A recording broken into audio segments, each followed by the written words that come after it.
Bagi kalian yang kehilangan pekerjaan dikarenakan dampaknya dari virus COVID yang menyerang dunia sejak awal tahun 2020, tidak perlu berputus asa ya sobat. Dimana kalian di sini bisa memulai sebuah pekerjaan baru. Ya, hitung-hitung sebagai langkah pengisi pekerjaan yang sudah hilang guys.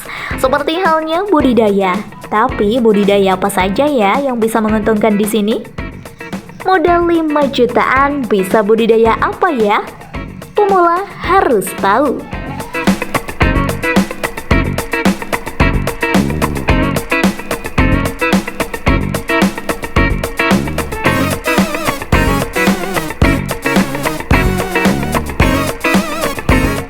Tips budidaya agar sukses.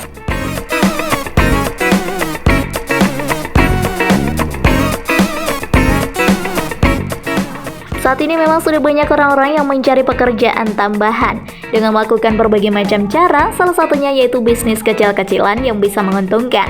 Salah satu diantaranya yang bisa kalian lakukan yaitu budidaya. Tentu saja, hasil budidaya tersebut akan memberikan hasil yang sangat bagus. Dan tentu akan menambah keuntungan bagi kalian setiap harinya. Lumayan kan? Apalagi di era pandemi seperti ini.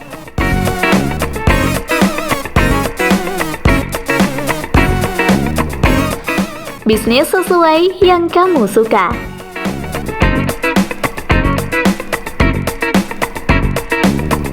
Dengan memulai bisnis sesuai dengan bidang yang kamu suka, kamu akan lebih mudah memahami seluk-beluk dalam bidang usaha yang kamu geluti.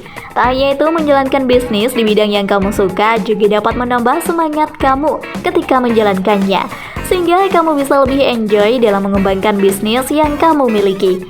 Dengan begitu, kesempatan untuk meraih keuntungan besar-besarnya akan terbuka dengan lebar.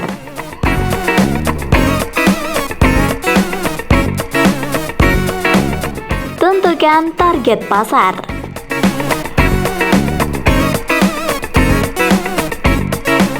Dalam melakukan pertimbangan untuk menentukan target pasar yang tepat, kamu perlu melakukan riset secara cermat dan mendalam.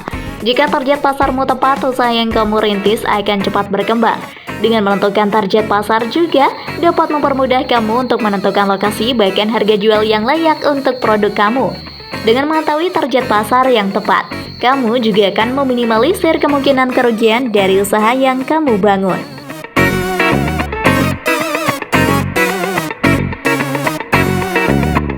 Melakukan analisa pasar. Analisa pasar menjadi salah satu poin yang tak kalah penting dibanding poin lainnya. Dengan analisa pasar yang tepat, kamu dapat mengetahui persaingan pasar sehingga dapat memanfaatkan peluang dan mengurangi risiko kegagalan yang mungkin terjadi.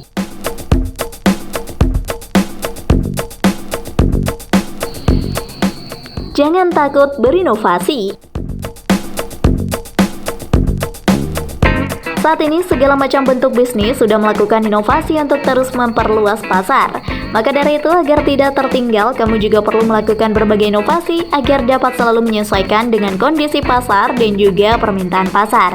Dengan begitu, kamu tidak akan ketinggalan dengan kompetitor usaha kamu.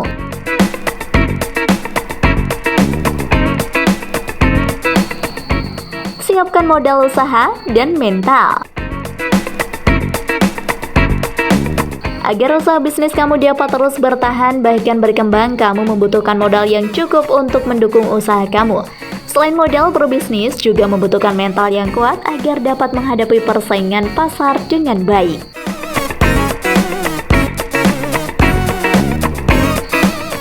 Budidaya ikan cupang.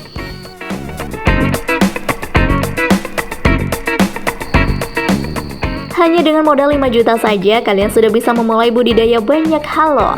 Yang pertama ada budidaya ikan cupang. Modal awal dan potensi keuntungan usaha ternak ikan cupang. Bagi Anda yang tertarik untuk memulai usaha ternak ikan cupang, di bawah ini rincian modal yang dibutuhkan. Modal awal, bibit ikan dan induk ikan seharga 300.000, akuarium 400.000, total modal yang dibutuhkan 700.000.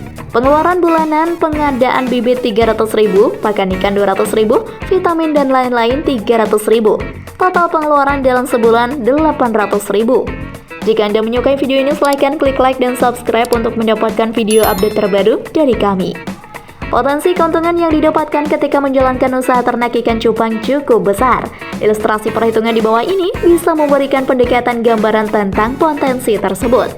Jika kita mampu menjual 10 ekor per hari, di mana harga per ekor ikan cupang sebesar 6.000, maka perhitungannya adalah 6.000 kali 10 ekor sama dengan 60.000. Jika dikalikan sebulan, penjualan berarti 60.000 kali 30 hari, sama dengan 1.800.000.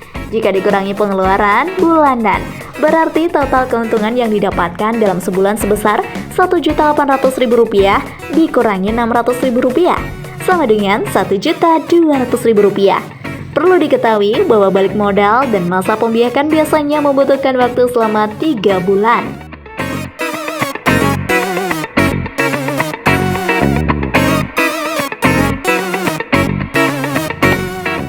Budidaya cacing sutra.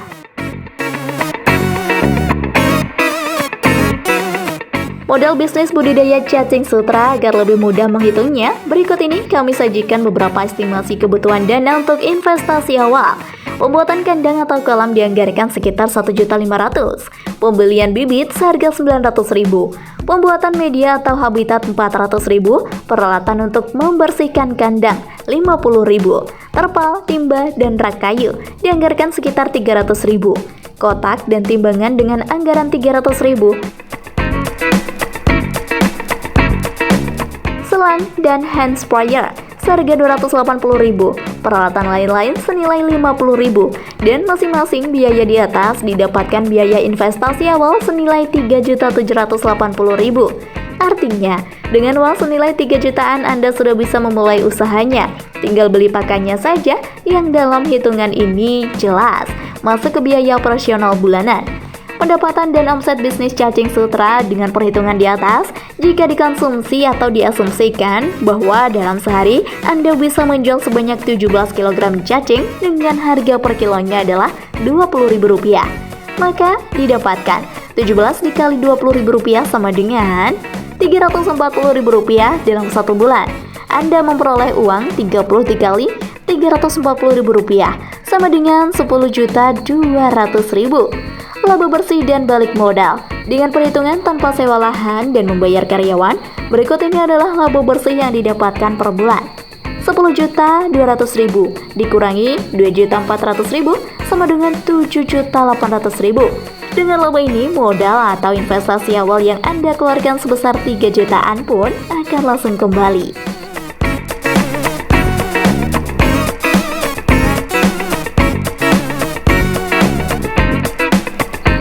Ternak ayam petelur.